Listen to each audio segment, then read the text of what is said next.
Ma'am, hindi ba yun scam? Tas Pinoy naman to, ma'am. Ba't niyo po ba siya sisendan, ma'am? I love my fans. Wala, ma'am. Si Elon Musk to eh.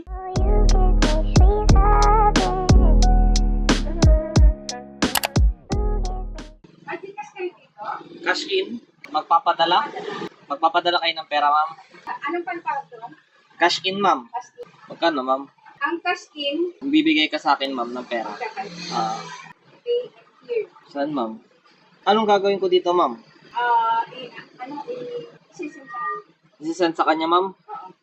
Okay ba to, ma'am? Hindi ka may scam dito? Sure ka, ma'am? Wait lang, ma'am. Taskin sa nila, Magkano, ma'am? 4,000. 4,000? Sure ka dito, ma'am? 4,000. 095. Wait lang po. Magkano ba? 4,000 po. Ma'am, hindi ba yun scam? Hindi is. Hindi naman Mukha siyang scam, ma'am eh. Ganun yung usong scam ngayon sa Viber. Delikado to, ma'am. Ganito yung uso ngayon, ma'am. Dami nagsishare. Tapos Pinoy naman to, ma'am. Pinoy tong kausap niya, ma'am. Ba't niyo po ba siya sisendan, ma'am? ako kasi ang nanalo sa pag-uhat sa black mo. Hindi, ma'am. Scam to. Dapat pag nanalo kayo, ma'am, wala kayong sinisend na pera. Scam to, ma'am. Huwag niyo na lang po siyang sendan. Kasi uso siya ngayon sa TikTok, ma'am eh. Tapos, nagkukunwari siyang, ma'am, foreigner. Pero Pinoy naman siya, ma'am. Yung pangalan niya, 4,000 pa naman to, ma'am. Kasi katatapos ng Pasko, ma'am, ang dami na namin nakukuha ang ganito, ma'am. Usually, mga seniors po yung nabibiktima, ma'am. Tapos napupunta pa doon yung mga pension nila. Tingnan mo, ma'am, pressure ka niya. Oh, please go now, please go now. Sasabihin nyo, nanalo ka ng 10,000, ganyan. Dapat pag nanalo ka, ma'am, wala kang sinisend sa kanila. Huwag mo na isend, ma'am. Sayang yung 4,000 mo, ma'am. Huwag kang magpapa-load sa iba, ma'am. Scam to, ma'am. Sure kami. Sure. Tapos yung pangalan pa niya, I love my fans. I-block nyo na siya, ma'am. Viber to naman. Pati nga po ako.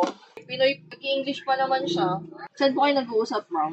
Ay, ito, Telegram, ma'am. Scam talaga to. Check ko lang, ma'am. Dapat i-report nyo to, ma'am.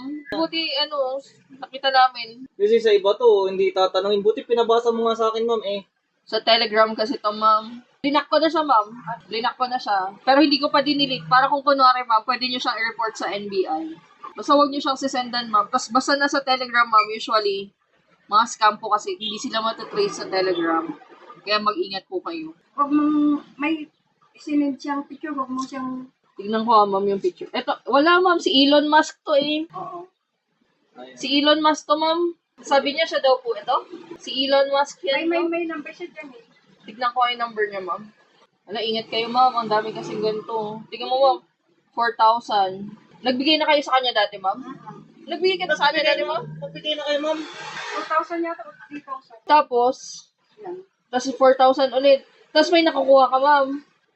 Wala pa. Wala na, ma'am. Buti na lang. Huwag mo na ituloy, ma'am. Sayang yung pera nyo. Sayang yung pension mo dyan, ma'am. Hindi na ako matatawagan na Hindi na, ma'am. Hala, ingat ka, ma'am. Ay, i-report nyo yung ma'am, yung pinapasendan niya ng Gcash. Oh, yun ang Si Mali po. yung number, ma'am. Makikita naman nila yung itatrack nila yun. Ito din yung sinandan mo, ma'am, noon. Oo, yan. Di magkano na yung nakuha niya sa'yo, ma'am? Dami. Thank you. Ingat ka, mama. Kung may oras po kayo, ma'am, pwede niyo i-report sa barangay or sa NBI po. May cybercrime division naman po. Sa barangay pwede. Pwede sa barangay, ma'am. Tapos i-assist nila kayo. Kasi katabi lang naman ng barangay yung police station, ma'am.